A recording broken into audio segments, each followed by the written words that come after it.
Hi friends, welcome to HQ Fashions. Today model is double layer cutwork hands. Canvas లేకుండా అంటే paper canvas లేకుండా హౌస్లో stitch చేసుకునే వాళ్ళు ఏ మెథడ్ యూస్ చేస్తే పర్ఫెక్ట్గా వస్తుందో ఆ మెథడ్లో స్టిచ్ చేశాను. ముందుగా అయితే మన ఛానల్ని సబ్స్క్రైబ్ చేసుకోండి. ఈ వీడియో నచ్చితే కనుక లైక్ చేయండి. బిఫోర్ వీడియోలో ఆల్టర్నేటివ్ లాంగ్ ఫ్రాక్స్ ఎలా డిజైన్ చేయాలి, ఓల్డ్ శారీతో ఈ లాంగ్ ఫ్రాక్స్ ఎలా స్టిచ్ చేయాలి అండ్ నెక్ పైపింగ్ టెక్నిక్స్తో వీడియోస్ అయితే చేశాను. ఛానల్లో ఉన్నాయి, చూసేయండి. ఇంకా మోడల్ స్టిచ్చింగ్ స్టార్ట్ చేస్తే hands cutting lining part hands cutting చేయాలి. నార్మల్గా ఏ ప్యాటర్న్లో కటింగ్ చేస్తామో ఆ ప్యాటర్న్ ఫాలో అయితే సరిపోతుంది. ఓవర్ థింకింగ్ ఏం అవసరం లేదు. బట్ మెజర్మెంట్స్ కావాలి అని అనేవాళ్ళు సబ్స్క్రైబ్ చేసుకొని మెజర్మెంట్ ఎక్స్ప్లెయిన్ చేయండి అని కామెంట్ పెట్టండి. అండ్ నేను లైవ్ క్లాసెస్ అనేవి స్టార్ట్ చేస్తాను. అక్కడ ఈ మెజర్మెంట్స్ ఎవరికి ఏ విధంగా తీసుకోవాలి అనే విధంగా నేనైతే క్లాసెస్ పెడతాను. సో అందులో అటెండ్ అవుతురు, కానీ అందరూ కూడా సబ్స్క్రైబ్ చేసి పెట్టుకోండి. ఇక్కడ ఈ model 2 layered cut work hands. ఈ కట్ వర్క్ హ్యాండ్స్ డిజైన్ చేయడానికి ఒక ఆబ్జెక్ట్ కావాలి, అంటే రౌండ్గా ఉండే సర్కిల్గా ఉండే ఒక ప్రాపర్టీ కావాలి. నేనైతే ఇక్కడ ఈ క్యాప్ని తీసుకున్నాను, ఈ రౌండ్గా ఉన్న క్యాప్ని. అండ్ ఇది కరెక్ట్గా రావడానికి ఒక స్కేల్ని తీసుకొని ఈ స్కేల్తో 1 ఇంచ్ మార్జిన్ లైన్ డ్రా చేశాను. ఈ మార్జిన్ లైన్లో ఈ క్యాప్ని సెంటర్లో ప్లేస్ చేసి ఈ విధంగా డ్రా చేస్తే కనుక అండ్ ఇది కరెక్ట్గా వస్తుంది కట్ వర్క్ డిజైన్ అనేది. మనం ఇక్కడ కరెక్ట్గా డ్రా చేస్తేనే నెక్స్ట్ స్టిచ్చింగ్ దగ్గర మనకి పర్ఫెక్ట్గా వస్తుంది. అండ్ ఇక్కడ నేను 4 రౌండ్స్ డ్రా చేశాను. 1 2 3 4. అండ్ ఈ 4 రౌండ్స్ కూడా కొద్దిగా లైట్ కలర్ కాబట్టి లైట్ అంత క్లియర్గా కనిపించట్లేదు, కానీ క్లారిటీగా కనుక చూస్తే కొద్దిగా కరెక్ట్గానే కనిపిస్తుంది. అండ్ ఇక్కడ నేను ఈ రౌండ్స్ అనేవి కటింగ్ చేస్తున్నాను. అండ్ ఇది ఫస్ట్ లేయర్ కాబట్టి కరెక్ట్గా చూసుకొని కటింగ్ చేయండి ఈ రౌండ్స్. అండ్ ఇక్కడ 3 రౌండ్స్ కటింగ్ చేసిన తర్వాత ఈ 4th రౌండ్ కటింగ్ చేయకుండా స్ట్రైట్గా వెళ్ళిపోయాను. ఎందుకంటే మనకి ఇక్కడ హ్యాండ్స్ ఖర్చు అనేది వస్తుంది కదా. అండ్ ఈ సీమ్ లెన్స్ దగ్గర ఎక్కువ తక్కువ లేకుండా కరెక్ట్గా రావడానికి నేను ఈ విధంగా హాఫ్ రౌండ్ మాత్రం వదిలేసి మిగతాది కటింగ్ చేసేసాను. అండ్ నెక్స్ట్ ఇక్కడ నేను 1 ఇంచ్ మార్జిను ఈ విధంగా ఎక్స్ట్రా పెట్టుకొని అండ్ 1.5 ఇంచ్ అంటే నాకు కావాల్సిన డబల్ లేయర్డ్కి 1.5 ఇంచ్ బయటికి రావడానికి ఈ విధంగా ఎక్స్ట్రా మార్జిన్ 1 ఇంచ్ పెట్టుకొని ఈ విధంగా కటింగ్ చేశాను. అండ్ ఇలా కటింగ్ చేసిన తర్వాత ఫస్ట్ లేయర్ కట్ వర్క్ హ్యాండ్స్ని second layer cut work hands మీద ఈ విధంగా ప్లేస్ చేసుకొని ఈ కట్ వర్క్ లైన్స్ పార్ట్స్ ఉంటాయి కదా, నేను ఈ విధంగా డ్రా చేశాను కదా. సో మీరు కూడా ఈ విధంగా ఈ 4 లైన్స్ని కూడా ఈ విధంగా డ్రా చేయాలి. సో మనం ఇక్కడ 2 ప్యాటర్న్స్లో కటింగ్ చేసుకోవచ్చు. ఒకటి స్ట్రైట్గా కటింగ్ చేసుకోవచ్చు కట్ వర్క్ని, లేదంటే ఆల్టర్నేటివ్ అంటే ఇంకొక సెంటర్లో ఇంకొక లైన్స్ డ్రా చేసి దాని మధ్యలో ఇంకా ఇలాగే క్యాప్ నుంచి అండ్ ఇంకొక రౌండ్ ఈ విధంగా కూడా డ్రా చేయొచ్చు. నేనైతే సెకండ్ది ఎంచుకున్నాను. అండ్ సేమ్ లేదనుకుంటే కనుక పైన ఏ విధంగా కట్ వర్క్ డిజైన్ ఉందో సేమ్ సెకండ్ లేయర్ మీద కూడా అదే విధంగా కట్ వర్క్ డిజైన్ డ్రా చేయొచ్చు. సో ఏదన్నా సరే పర్ఫెక్ట్గానే ఉంటుంది. అదొక మోడల్, ఇదొక మోడల్. అండ్ నేను కూడా ఇక్కడ 4 డ్రా చేశాను. అండ్ ఈ 4 కూడా ఈ విధంగా డ్రా చేశాను. అలాగే ఇది కరెక్ట్గా కటింగ్ చేసుకోవాలి. అండ్ ఇక్కడ అంటే నేను క్లాత్ మాత్రమే తీసుకున్నాను. అండ్ సెకండ్ లేయర్ హ్యాండ్స్ తీసుకోవాలి. ఎందుకంటే 2 హ్యాండ్స్ మనం కనుక కటింగ్ చేస్తే కనుక క్లాత్ అనేది ఎక్కువ పడుతుంది. సో నాకు అంత అవైలబుల్ క్లాత్ లేదు కాబట్టి నేను ఈ విధంగా కింద కొద్దిగా క్లాత్ మాత్రమే యాడ్ చేశాను. సెకండ్ హ్యాండ్ అనేది యాడ్ చేయలేదు. సో ఇలా క్లాత్ కింద క్లాత్ 2 లేయర్స్ వచ్చేలాగా మాత్రమే ఈ క్లాత్ కింద క్లాత్ అనేది పెట్టాను. అలాగే ఇప్పుడు మెయిన్ పార్ట్ వచ్చేసి ఇక్కడ సిల్క్ క్లాతే. అండ్ ఇది ఏ విధంగా నేను ఈ మోడల్ మొత్తం కూడా స్టిచ్ చేసి వీడియో అయితే పెట్టాను, ఆల్టర్నేటివ్ మోడల్ లాంగ్ ఫ్రాక్స్ అని. సో ఆల్టర్నేటివ్ మోడల్ అక్కడ ఎలా ఉందో ఇక్కడ కూడా ఆల్టర్నేటివ్గా 2 కలర్స్ అనేవి తీసుకున్నాను. సో అదొక కలరు, ఇదొక కలరు. అండ్ ఇక్కడ నాకు క్లాత్ అవైలబుల్గా ఎక్కువగానే ఉంది, కానీ నేను ఇంకొక మోడల్ చేయడం కోసం దీనికి కొద్దిగా జాయింట్స్ పడ్డాయి హ్యాండ్స్ కటింగ్కి, కాబట్టి ఈ జాయింట్స్ వరకు వేసుకున్నాను. అండ్ మిగతా రిమైనింగ్ క్లాత్ అంతా కూడా ఇంకొక ఫ్రంట్ మోడల్ కోసం పక్కన ఉంచాను. అండ్ ఆ మోడల్ ఎలా డిజైన్ చేయాలి, ఫ్రంట్ తక్కువ క్లాత్తో ఎక్కువ మోడర్న్గా ఎలాగ మనం ప్లేస్ చేయాలి అనేది నెక్స్ట్ వీడియోలో అయితే వస్తుంది. అండ్ అది కూడా మిస్ అవ్వకుండా ఉండడానికి మన ఛానల్ అయితే సబ్స్క్రైబ్ చేసుకోండి. ఇక్కడ ఈ మోడల్కి స్ట్రైట్ క్రాసు అనే క్లాత్ డైరెక్షన్స్ అనేవి ఇంపార్టెంట్. అండ్ ఫస్ట్ స్టెప్లో మనం రౌండ్స్ కటింగ్ చేసేటప్పుడు మనం ఒక స్కేల్ని యూస్ చేసి స్ట్రైట్ లైన్ డ్రా చేసుకున్నామా, సో అదే ప్యాటర్న్లో ఇక్కడ ఈ క్లాత్ డైరెక్షన్స్ కూడా స్ట్రైట్గా ఉండేలా చూసుకోవాలి. అప్పుడే ఈ కట్ వర్క్ రౌండ్స్ డిస్టర్బ్ అవ్వకుండా కరెక్ట్గా వస్తాయి. అండ్ లైనింగ్ స్టిచ్ చేసేటప్పుడు కూడా ముడతలు లేకుండా వస్తాయి. ఈ మెథడ్నే జెంట్స్ టైలర్స్ ఫినిషింగ్ అంటారు. అంటే అందరు అనుకుంటారు కదా, లేడీస్ స్టిచ్ చేస్తే అంతగా బాగోవు, లుక్ ఉండవు, అండ్ జెంట్స్ స్టిచ్ చేస్తే బ్లౌజెస్ అయినా ఏమైనా సరే బాగుంటాయి అని అనుకుంటారు కదా అందరూ. సో జెంట్స్ టైలర్స్ యూస్ చేసే టెక్నిక్స్లో ఇది కూడా ఒకటి. అంటే ఈ లైనింగ్ క్లాత్ స్టిచ్ చేసేటప్పుడు క్లాత్ డైరెక్షన్ స్ట్రైట్గా పెట్టుకుని స్టిచ్ చేయడం వల్ల ముడతలు లేకుండా కరెక్ట్గా వస్తాయి.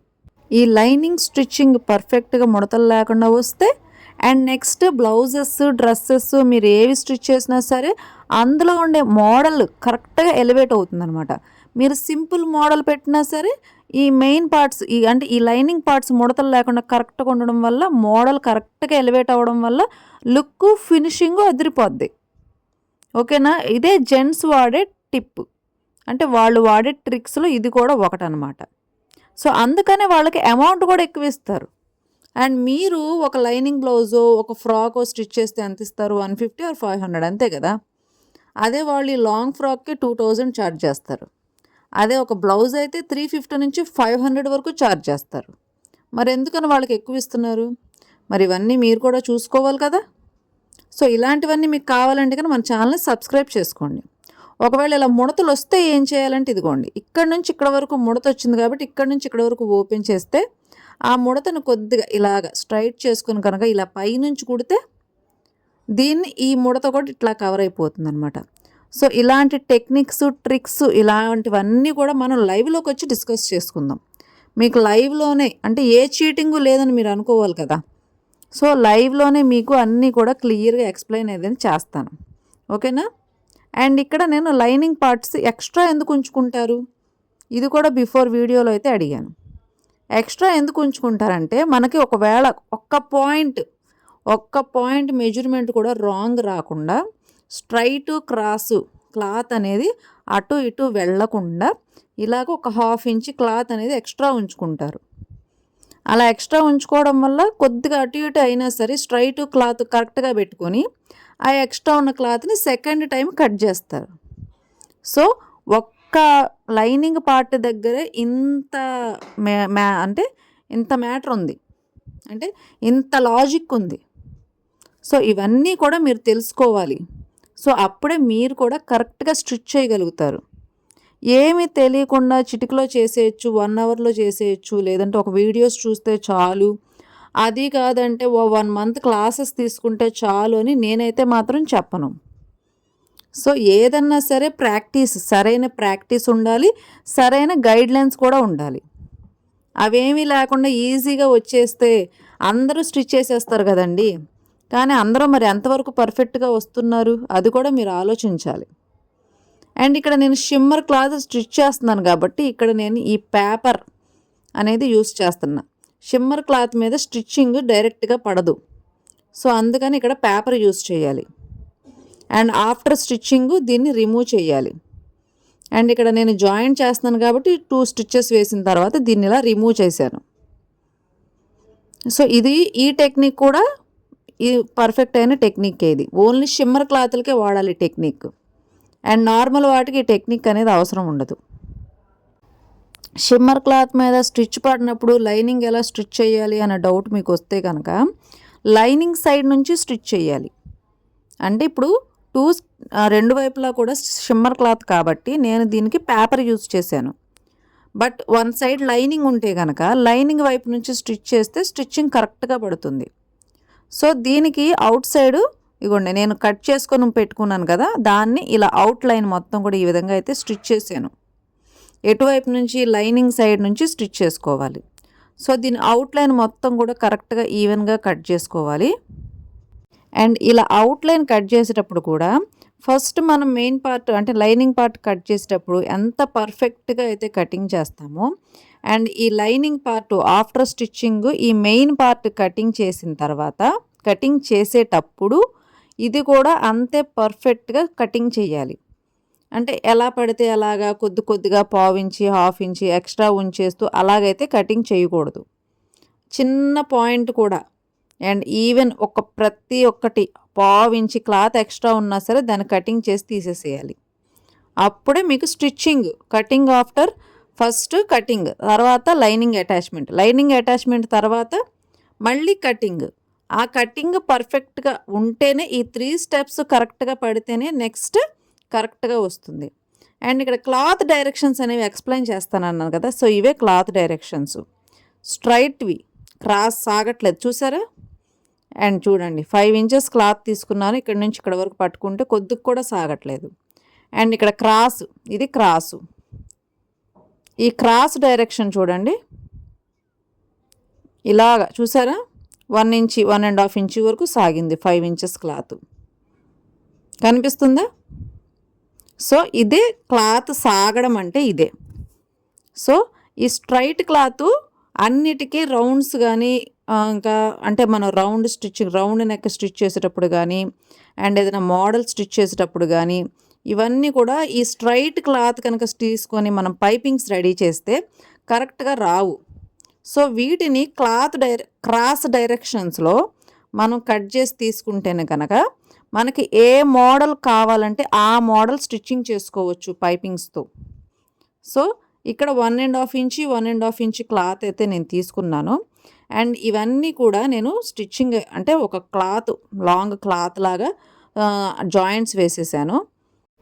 ఒక బ్లౌజ్ నెక్కైనా హ్యాండ్స్కైనా ఎంత లాంగ్ క్లాత్ తీసుకోవాలి అంటే రౌండ్ నెక్కకైతే 1 మీటర్ క్లాత్ సరిపోతుంది. అంటే 1 మీటర్ క్లాత్ లాంగ్. ఎలా కొలుచుకోవాలి లాంగ్ని, మనం మీటర్ టేప్తో 100 సెంటీమీటర్స్ లాంగ్ క్లాత్ వచ్చేలా చూసుకుంటే సరిపోతుంది.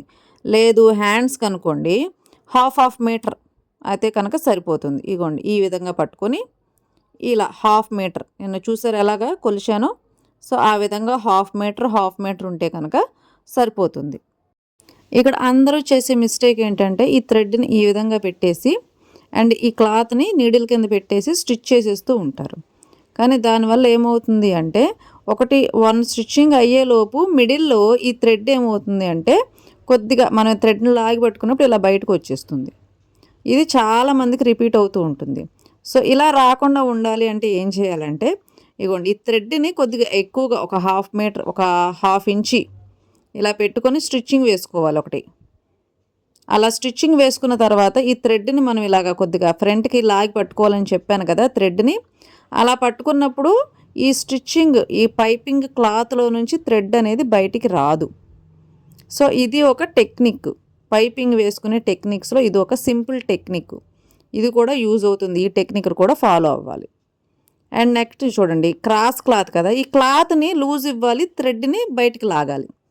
సో ఈ థ్రెడ్ని స్ట్రాంగ్గా పట్టుకోవాలి, పైపింగ్ థ్రెడ్ని. అలాగే ఈ క్లాత్ని పట్టుకోకూడదు, ఎక్కువగా సాగదీసి పట్టుకోకూడదు. చూడండి కరెక్ట్గా థ్రెడ్ని ఇలా పట్టుకున్నాను స్ట్రైట్గా అండ్ మిడిల్లో ఫింగర్స్ని ఆ విధంగా క్లాత్ని ఇదిగోండి చూడండి, నేను నా ఫింగర్స్ డైరెక్షన్ చూడండి మీరు కరెక్ట్గా ఇక్కడ. ఇది చాలా ఇంపార్టెంట్. నేను అస్సలు క్లాత్ని సాగదీయడం లేదనమాట. సో ఈ విధంగా స్టిచ్ చేసుకున్న తర్వాత ఇది కూడా పైపింగ్ క్లాత్ని కూడా కరెక్ట్గా రెడీ చేసుకోవాలి. మనం ఇక్కడ ఈ జాయింట్స్ వేసాం కదా, ఈ జాయింట్స్ దగ్గర కొద్దిగా క్లాత్ని ఈ విధంగా కటింగ్ చేసి తీసేయాలి. ప్రతి జాయింట్ దగ్గర ఇదైతే ఫాలో అవ్వాలి. అండ్ ఈ విధంగా తీసేయడం వల్ల ఒక పర్ఫెక్ట్ అంటే పైపింగ్ క్లాత్ అనేది రెడీ అవుతుంది. పర్ఫెక్ట్ పైపింగ్ క్లాత్ రెడీ అయ్యాక పర్ఫెక్ట్ పైపింగ్ స్టిచ్చింగ్ ఎలా చేసుకోవాలి అలా చేసుకున్న తర్వాత అండ్ మీరు కుట్టే డ్రెస్ అయినా హ్యాండ్స్ అయినా పర్ఫెక్ట్గా వస్తాయి. అండ్ ఇక్కడ కట్ వర్క్ పైపింగ్, ఈ పైపింగ్ వేసేటప్పుడు కొన్ని టెక్నిక్స్ అనేది యూస్ చేయాలి మీరు. అండ్ ఫస్ట్ టెక్నిక్స్ వచ్చేసి పావించి సీమ్ లెంత్ కరెక్ట్గా ఉండాలి. ఈ పావించి సీమ్ లెంత్ చూసుకుంటూ అండ్ అలాగే ఈ క్లాత్ డైరెక్షన్ కూడా కరెక్ట్గా ఉండాలి. అండ్ దాంతోపాటు ఈ కార్నర్ దగ్గర లాక్ టెక్నిక్ అంటారు దీన్ని. ఈ క్లాత్ని ఈ విధంగా డైరెక్షన్ మార్చుకొని అండ్ ఈ లాక్ టెక్నిక్ అంటే ఒక స్టిచ్ వెనక్కి వెళ్ళి మళ్ళీ ముందుకు వచ్చి లాక్ పడుతుంది అనమాట. సో ఈ లాక్ టెక్నిక్ అనేది నేర్చుకోవాలి. అండ్ ఆ తర్వాత మళ్ళీ క్లాత్ డైరెక్షన్ పై వైపుకి వెళ్ళింది చూసారా, మనం కుట్టే ఈ స్టిచ్ చేసే ఈ క్లాత్ పై వైపుకు వెళ్ళింది. అండ్ ఈ పైపింగ్ థ్రెడ్ వేసుకునేటప్పుడు దీన్ని రౌండ్గా ఇగోండి ఒక హ్యాండ్తో కిందనున్న క్లాత్, ఒక హ్యాండ్తో పైపింగ్ క్లాత్ ఈ రౌండ్గా స్టిచ్ చేశాను. అండ్ మళ్ళీ ఈ క్లాత్ డైరెక్షన్ అన్నీ మారుద్ది. అండ్ ఇక్కడ మళ్ళీ లాక్ టెక్నిక్ యూస్ చేయాలి. ఒక స్టిచ్ వెనక్కి, ఒక స్టిచ్ ముందుకి, ఆ తర్వాత మళ్ళీ క్లాత్ డైరెక్షన్ పైకి వెళ్ళాలి. ఈ విధంగా మళ్ళీ ఈ లెఫ్ట్ హ్యాండ్తో ఈ క్లాత్ని రౌండ్గా టర్న్ చేసుకుంటూ రావాలి. అలాగే రైట్ హ్యాండ్తో ఈ పైపింగ్ని క్లాత్ని రౌండ్గా టర్న్ చేసుకుంటూ ఇలా ఈక్వల్గా అయిన తర్వాత మళ్ళీ లాక్ టెక్నిక్. ఈ లాక్ టెక్నిక్ అనేది కట్ వర్క్కి చాలా చాలా ఇంపార్టెంట్. ఈ లాక్ టెక్నిక్, రిలీజ్ టెక్నిక్ అనేది నేర్చుకోండి. అండ్ ఇక్కడ క్లాత్ డైరెక్షన్ కూడా సరిగ్గా చూడండి. అండ్ ఈ లాక్ టెక్నిక్ దగ్గర క్లాత్, పైపింగ్ క్లాత్ కనుక ఎక్కువగా ఉంటే దాన్ని కొద్దిగా పక్కకి జరుపుకోవాలన్నమాట. సో అది కూడా ఇక్కడ ఇంపార్టెంటే. ఇగోండి క్లాత్ డైరెక్షన్ కూడా చూడండి. మీకు జూమ్ చేస్తే మీకు పైపింగ్ తప్ప డైరెక్షన్ కనిపించట్లా, క్లాత్ డైరెక్షన్. సో ఇగోండి క్లాత్ డైరెక్షన్, ఆ పైపింగ్ క్లాత్ని ఏ విధంగా స్టిచ్ చేయాలి, ఆ రౌండ్ని, ఆ హాఫ్ రౌండ్ ఏ విధంగా అయితే ఉందో ఈ హ్యాండ్ మొత్తాన్ని కూడా ఆ హాఫ్ రౌండ్ లాగా టర్న్ చేస్తున్నాను నేను. అండ్ మళ్ళీ ఇక్కడ లాక్ టెక్నిక్ తర్వాత మళ్ళీ డైరెక్షన్ మారాలి. మళ్ళీ సేమ్ హాఫ్ రౌండ్ ఎలా ఉంది ఆ హాఫ్ రౌండ్ లాగా టర్న్ చేసుకుంటూ రావాలి. సో ఈ విధంగా ఇలా స్టిచ్చింగ్ మొత్తం కంప్లీట్ అయిన తర్వాత చూడండి కరెక్ట్గా హాఫ్ రౌండ్స్ అన్నీ కరెక్ట్గా తిరిగాయా. అండ్ ఇదే విధంగా సెకండ్ హ్యాండ్ అంటే ఇంకొక సైడ్ కూడా, అదర్ హ్యాండ్ కూడా ఈ విధంగా స్టిచ్ చేసేసుకోవాలి. అండ్ ఇక్కడ మీకు సీమ్ లెన్స్ అనేవి కరెక్ట్గా రావాలి. ఇక్కడ ఎక్కడైనా సరే సీమ్ లెన్స్ కరెక్ట్గా రాలేదు అని అనుకోండి, చూడండి ఇక్కడ నాకు ఈ చిన్న సీమ్ లెంత్ అనేది కరెక్ట్గా రాలేదు. సో ఇక్కడ ఈ పైపింగ్ అది ఉంది కదా థ్రెడ్, ఆ థ్రెడ్ మీద స్టిచ్చింగ్ పడింది నాకు. సో ఆ థ్రెడ్ మీద స్టిచ్చింగ్ పడితే కష్టం కదా. సో ఆ చిన్నది, ఆ కొద్దిగా మాత్రమే ఆ థ్రెడ్ వరకు కూడా మళ్ళీ రిమూవ్ చేసి కరెక్ట్గా స్టిచ్ చేసుకోవాలి. సో దీనికి కొద్దిగా ప్రాక్టీస్ అనేది అవసరం. అండ్ ఇలాంటి ఇంకా చాలా టెక్నిక్స్ అనేవి ఉన్నాయి పైపింగ్స్లో ఉన్నాయి, కటింగ్ చేసేటప్పుడు ఉన్నాయి, స్టిచ్చింగ్ చేసేటప్పుడు ఉన్నాయి. ప్రతి ఒక్క మెజర్మెంట్ ఉంటుందండి. ప్రతి ఒక్క కట్టింగ్కి, ప్రతి ఒక్క స్టిచ్చింగ్కి ఒక్కొక్క దానికి ఒక్కొక్క లెక్క ఉంటుంది. సో ఇవన్నీ నేర్చుకోవాలి అంటే కనుక, మీరు పర్ఫెక్ట్గా టైలర్ అవ్వాలి అనుకుంటే కనుక ఛానల్ని సబ్స్క్రైబ్ చేసుకోండి. అండ్ లైవ్ క్లాసెస్ అనేవి తీస్తాను.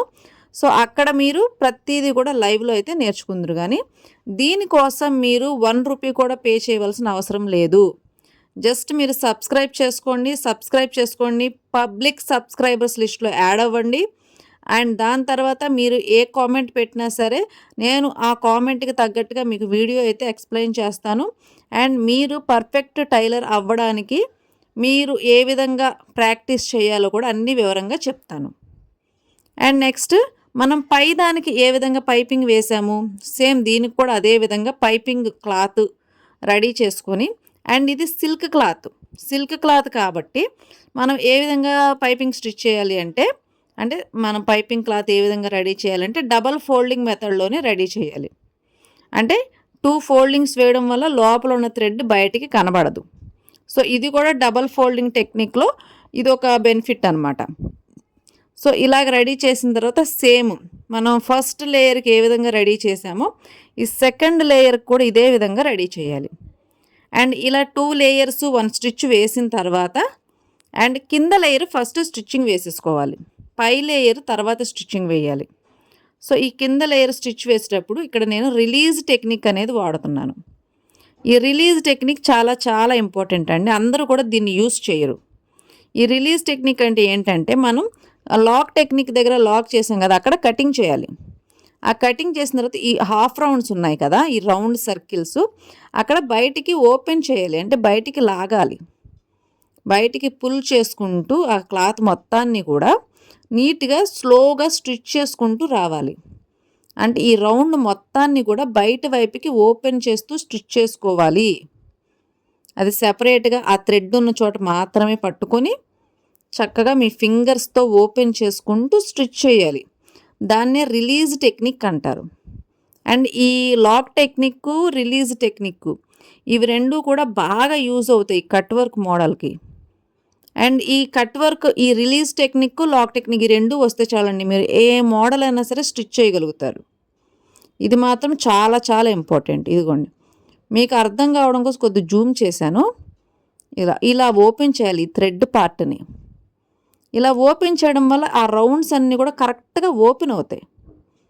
ఈ విధంగా కరెక్ట్‌గా రౌండ్ షేపు. అండ్ ఈ కార్నర్ దగ్గరకు వచ్చేసరికి మళ్ళీ సేమ్. చాలా క్లియర్‌గా అయితే చూడండి. ఇది అర్థం చేసుకోవడం చాలా చాలా ఇంపార్టెంట్. చాలా క్లియర్‌గా, క్లారిటీగా అయితే చూడండి. ఇది కరెక్ట్‌గా రావాలి. ఇదే రిలీజ్ టెక్నిక్ అంటారు. ఈ రిలీజ్ టెక్నిక్, లాక్ టెక్నిక్ కరెక్ట్‌గా అయితే నేర్చుకోండి. కొద్దిగా ప్రాక్టీస్ అనేది అవసరం. మీరు ఈ వీడియో చూసిన తర్వాత ఈ మోడల్ ఖచ్చితంగా అయితే ట్రై చేయండి. ఈజీగానే వచ్చేస్తుంది. కొద్దిగా టైం పెట్టాలంతే. ఒక 4, 5 సార్లు స్టిచ్ చేస్తే మీకు ఈజీగా ఆటోమేటిక్‌గా మీకు అందులో ఉన్న ఈజీనెస్ అనేది తెలిసిపోతుంది. మీరు స్టిచ్ చేస్తూ ఉంటేనే అందులో ఉన్నది ఈజీనెస్ అనేది బాగా బయటకొస్తుంది. అంటే మీకు ఫింగర్స్‌కి ఆ టర్నింగ్స్ ఇవన్నీ కూడా బాగా అలవాటవుతాయి. మీకు ఆ టర్నింగ్స్ తిప్పడం ఇవన్నీ కూడా బాగా వచ్చేస్తాయి అన్నమాట. అండ్ ఇక్కడ సెకండ్ స్టిచ్ కూడా సేమ్ ఇలాగే వేసేస్తున్నాను. అండ్ ఈ సెకండ్ స్టిచ్ వేసేటప్పుడు కూడా ఈ రిలీజ్ టెక్నిక్ అనేది వాడాలి. ఈ రిలీజ్ టెక్నిక్ చెప్పాను కదా చాలా ఇంపార్టెంట్ అని. ఈ రిలీజ్ టెక్నిక్ కరెక్ట్‌గా కనుక మీరు ఓపెన్ చేయకుండా కుడితే అంతా కూడా అంటే అంత పర్ఫెక్ట్‌గా హాఫ్ రౌండ్స్ అనేవి రావు. సో అవి కొద్దిగా వంకర టింకరగా వస్తాయి. సో అలా కాకుండా మీరు పర్ఫెక్ట్‌గా స్టిచ్ చేస్తే కనుక అన్నీ కూడా పర్ఫెక్ట్‌గా వస్తాయి. ఇదొకటి గుర్తుపెట్టుకొని కరెక్ట్‌గా స్టిచ్ చేయండి. లేదు మీకు పేపర్ క్యాన్వాస్ కానీ అలాంటివి ఏమైనా అవైలబుల్‌గా ఉన్నాయనుకోండి. అండ్ దీనికి పేపర్ క్యాన్వాస్ యూస్ చేయడం వల్ల మీరు ఇంత శ్రమ పడాల్సిన అవసరం లేకుండా కొద్దిగా ఈజీ అవుతుందన్నమాట ఈ ప్రాసెస్. అంటే అంటే ఇవి కొద్దిగా పలచగా ఉండడం వల్ల సరిగా రౌండ్స్ రావట్లేదు కదా. సో ఇలాంటి చోట పేపర్ క్యాన్వాస్ యూస్ చేయడం వల్ల ఇంకా ఈజీగా పర్ఫెక్ట్‌గా వస్తది. సో ఈ టైలర్స్ అందరూ కూడా ఈ పేపర్ క్యాన్వాస్ వాడేది అందుకే. పర్ఫెక్షన్ కోసమే. ఓన్లీ ఫినిషింగ్, పర్ఫెక్షనే వాళ్ళ మెయిన్ ఎజెండా. ఇలా కరెక్ట్‌గా అయిన తర్వాత అండ్ ఇలా కంప్లీట్ అయిన తర్వాత చూడండి ఈ విధంగా పిన్స్ అనేవి అటాచ్ చేసుకోవాలి. ఎందుకంటే మనం ఈ సెకండ్ స్టిచ్ వేసేటప్పుడు ఈ సెకండ్ లేయర్ మీద ఈ ఫస్ట్‌ది స్టిచ్ చేయాలి కాబట్టి ఇలాగా కరెక్ట్‌గా పిన్స్ పెట్టుకుంటే కనుక కదలకుండా కరెక్ట్‌గా వస్తుంది. ఇలా ప్రతి ఒక్కటి కూడా పిన్స్ పెట్టుకొని ఇప్పుడు మనం మళ్ళీ ఓపెన్ చేసి రిలీజ్ టెక్నిక్ అనేది ఇక్కడ కూడా వాడాలి పర్ఫెక్ట్‌గా. అండ్ ఈ రిలీజ్ టెక్నిక్ వాడేటప్పుడు ఏమవుతుంది అంటే మనం ఇక్కడ సెకండ్ దాని మీద అంటే మామూలుగా అయితే నార్మల్గా స్టిచ్చింగ్ వేసేసుకోవచ్చు. కానీ ఇక్కడ మనం డబల్ లేయర్ తీసుకున్నాం కదా. ఈ సెకండ్ లేయర్ మీద ఫస్ట్ లేయర్తో స్టిచ్చింగ్ వేసేస్తున్నాం. సో ఇది కొద్దిగా దీనికి ఏంటంటే కొద్దిగా ఈ నెమ్మదిగా స్లోగా స్టిచ్చింగ్ వేసుకుంటూ వెళ్ళాలి ఇక్కడ. అంటే ఎందుకు అంటే పర్ఫెక్షన్ కోసమే. మనం ఎలా పడితే అలా స్టిచ్ చేస్తే మళ్ళీ ఈ రౌండ్స్ అనేవి డిస్టర్బ్ అవుతాయి కాబట్టి ఈ రౌండ్స్ పర్ఫెక్ట్‌గా రావడం కోసం. అలాగే నేను క్యాన్వాస్ యూస్ చేస్తే కనుక ఇక్కడ కూడా మీకు ఇంకా పర్ఫెక్ట్‌గా అయితే వస్తుంది. కానీ చాలామంది దగ్గర ఈ పేపర్ క్యాన్వాసెస్ అనేవి లేవు. సో మరి వాళ్ళు ఎలా స్టిచ్ చేసుకోవాలి? వాళ్ళకి స్టిచ్చింగ్ నేర్పడం కోసం నేను ఇక్కడ ఏం చేస్తున్నానంటే క్యాన్వాస్ లేకుండా స్టిచ్చింగ్ చేస్తున్నా. అంటే మా దగ్గర అయితే అవైలబుల్‌గానే ఉంటుంది టైలరింగ్ షాప్ కాబట్టి. కానీ ఇంట్లో ఓన్గా స్టిచ్ చేసుకునే వాళ్ళకి ఉండవు కాబట్టి సో వాళ్ళ కోసం ఈజీ టెక్నిక్స్తో నేనైతే ఇలాగా పేపర్ క్యాన్వాస్ లేకుండా స్టిచ్ చేస్తున్నాను. సో ఇక్కడ కొద్దిగా కేర్ఫుల్గా స్టిచ్ చేయాలి. క్యాన్వాస్ ఉంటే కనుక కొద్దిగా అది స్టిఫ్గా ఉంటుంది కాబట్టి కరెక్ట్గా వస్తుంది. అండ్ ఇక్కడ కొద్దిగా వంకర తిరిగే ఛాన్సెస్ ఎక్కువ ఉన్నాయి కాబట్టి ఈ టర్నింగ్స్ కరెక్ట్గా రావడానికి మీరు కూడా కొద్దిగా శ్రద్ధగా కుట్టాలి. అంటే కొద్దిగా జాగ్రత్తగా మీ దృష్టి అంతా కూడా అక్కడ పెట్టాలి. ఏదో ఆలోచిస్తూ స్టిచ్చింగ్ చేస్తే మీ ఫింగర్స్ మీద కూడా నీడిల్ వెళ్ళే అవకాశం ఉంటుంది. మీ ఫింగర్స్ కూడా డ్యామేజ్ అవుతాయి. సో ఇవన్నీ కూడా చూసుకుంటూ పర్ఫెక్ట్గా స్టిచ్చింగ్స్ అనేవి వేయాలి. అండ్ ఇదే మోడలు 2 హ్యాండ్స్తో స్టిచ్ చేసేటప్పుడు ఇలా అటాచ్మెంట్ అనేది ఉండదు. హ్యాండ్ కింద హ్యాండిల్ 2 లేయర్స్ వస్తాయి కదా. 2 హ్యాండ్స్ వస్తే కనుక ఈ స్టిచ్ ఇలా జాయింట్ వేయాల్సిన అవసరం ఉండదు. నార్మల్గా 2 హ్యాండ్స్ స్టిచ్చింగ్ వేసుకుంటే సరిపోతుంది. కానీ నాకు ఇక్కడ క్లాత్ అవైలబుల్గా లేనప్పుడు ఎలా స్టిచ్ చేసుకోవాలి? 2 లేయర్స్ లేకుండా ఒక్క లేయరే ఉండేలాగా. సో నేను ఆ ప్యాటర్న్ యూస్ చేశాను కాబట్టి జస్ట్ షో పీస్ లాగా సెకండ్ లేయర్ అనేది పెట్టాను. ఈ విధంగా స్టిచ్చింగ్ వేసిన తర్వాత మొత్తం కంప్లీట్ అయిందంటే కనుక సెకండ్ స్టిచ్ వేసుకోవడం చాలా ఈజీ. ఈ సెకండ్ స్టిచ్ వేసుకునేటప్పుడు ఒకసారి ఇలా స్కేల్తో మెజూర్ చేసుకోండి. ఇలా స్కేల్తో మెజూర్ చేసుకున్నప్పుడు అన్నీ కూడా రౌండ్స్ అన్నీ కూడా కరెక్ట్ లెవెల్లో వచ్చాయా లేదా అని తెలుస్తుంది. ఇవ్వండి, ఈ విధంగా స్కేల్ పెట్టి ప్లేస్ చేసుకొని చూసుకుంటే కరెక్ట్గా తెలిసిపోతుంది. ఇప్పుడు సెకండ్ స్టిచ్ అనేది వేసుకోవాలి. లేదు ముందే 2 స్టిచ్చెస్ వేసేస్తే కనుక మళ్ళీ మనకు ఒకవేళ ఎక్కడైనా రాంగ్ వస్తే కనుక మళ్ళీ రిమూవ్ చేసుకోవడానికి టైం ఎక్కువ పడుతుంది. అదే ఒక స్టిచ్ వేసుకున్నాక ఈ విధంగా స్కేల్ పెట్టి చెక్ చేసుకుంటే కనుక కరెక్ట్గా వస్తుంది. ఇంతేనండి, మోడలు చాలా సింపుల్. పెద్దగా ఎక్కువగా ఇదే అయిపోవాల్సిన అవసరం లేదు, కానీ కొద్దిగా పైపింగ్ టెక్నిక్స్ అనేవి నేర్చుకుంటే మీకు వర్క్ అనేది ఈజీ అవుతుంది. అండ్ ఇందులో కూడా ఇంకా కొన్ని టెక్నిక్స్, ట్రిక్స్ ఇంకా స్పెషల్గా కావాలి, ఇంకా నేర్చుకోవాలి, కటింగ్లో కూడా నేర్చుకోవాలి, టైలరింగ్లో కూడా నేర్చుకోవాలని అనుకునే వాళ్ళందరూ కూడా మన ఛానల్ని సబ్స్క్రైబ్ చేసుకోండి. అండ్ అలాగే బెల్ ఐకాన్ ప్రెస్ చేసి ఉంచుకోండి. మేము పెట్టిన ప్రతి ఒక్కటి కూడా మీకు నోటిఫికేషన్ వస్తుంది. అలాగే ఆన్లైన్ టైలరింగ్ క్లాసెస్ ఎవరికైతే కావాలని అనుకుంటున్నారో వాళ్ళందరూ కూడా ఈ ఛానల్ని సబ్స్క్రైబ్ చేసి పెట్టుకోండి. ఆన్లైన్ టైలరింగ్ క్లాసెస్ స్టార్ట్ అవుతున్నాయి. Thank you for watching.